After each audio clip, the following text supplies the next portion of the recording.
Products differentiation. Products differentiation. How do you differentiate your products from the rest? That's the question. And to differentiate yourself, it doesn't have necessarily to be very major changes. It can be minuscule or even purely aesthetic. All it matters is to alter consumer perception. It can be the way you do packaging or simply advertising. For example, and by the way, I'll say this, I'm not holding brief for anyone, but I'm deliberately going to be mentioning local examples. I'm not marketing for anyone. But I just want us to identify with the cases. For example, Keroche Water. They did executive water, and I know some of you could be producing water. I repeat again, we are just using local examples for the sake of learning. Is that okay? Executive water, to me, it has differentiated itself because most water companies, I see the bottles looking the same. Like the bottles we have here. I don't know whether you've seen that. You struggle to see whether this is Quencher, Kelly-Gate, Dasani, and I say with a lot of respect. When our son Zig was little, around 3 years of age, we used to give him 7 C's. And many mothers, I don't know why they give children such terrible fish oil. But one day the boy saw an advert on the TV. Scotty Marshall helps me grow. The boy wanted to grow. He refused to take 7 C's. He said, Mama, I want Scott Immersion. Why? It helps me grow. That changed the primary consumer of the product. And the boy couldn't take 7 C's anymore. Maybe the 2 cod liver oil have no single difference in their chemical composition. But it has altered the consumer perception. And that's what is called differentiating your product. There are 2 types of products. There are many for the benefit of the economists in our midst, but I'll mention 2 for the sake of our learning. There are 2 broad categories of products. Number 1, complementary products. These are products that are used together. For example, coffee and sugar. They are used together. So when the demand of one product goes up, the demand of a complementary product goes up. In retrospect, if the price of one product goes up, the demand of the complementary goes down. That's why producers of complementary products should work together. They should collaborate. The second category of products are substitute products. These are products you use in place of one another. For example, tea or coffee. You must be very mad to use tea and coffee in the same cup. Either or, you don't use them at the same time.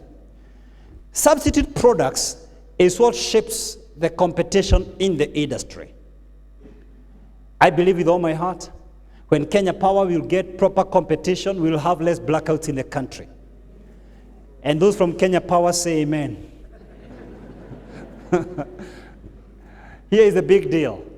Telkom was busy putting, and as I said, if you're from Telkom, these are just local real examples. Telkom Kenya was busy putting posts all over the nation when the world had since moved mobile phone. Safaricom used just to be a department there. When they realized that they are being lagged behind. Right now, I know Telkom is doing the very best they can to regain a market they lost. But to refresh the memory of Kenyans, and especially those Telkom guys who are in our midst, Telkom had the advantage of the goodwill of the country, the asset, the infrastructure, but they simply did not move at the speed of the market.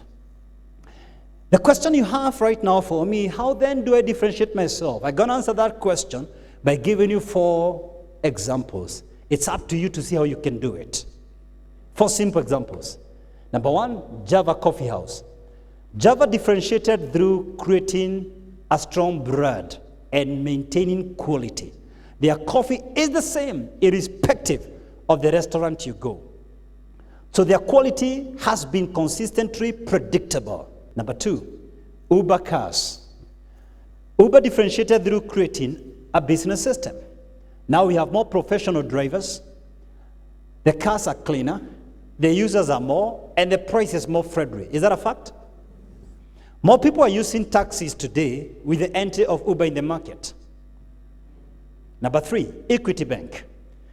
To refresh your memory, Equity used to be a tiny building society. But Equity Bank differentiated mainly through financial inclusivity, a concept whereby I believe that all should be banked. While some other banks were busy throwing away customers because they did not have quality accounts. Equity was going for that mama boga. And before realizing, it is the largest bank in the country by the number of customers. Number 4, example number 4, M-Pesa. M-Pesa differentiated through mass accessibility and technology. Eventually, as I speak with you tonight, 15 billion shillings transacted on a day-to-day basis through M-Pesa. In fact, M-Pesa is accountable for 42% of the GDP in Kenya through its 13 million subscribers, making the parent company Safaricom's capitalization larger than GDPs of economies like Swaziland, Lesotho, and Burundi. That's what product differentiation can do for you. So the real question is, after this meeting, what's your take home? How shall you differentiate yourself in your market? This takes me to lesson number 7, competitive advantage.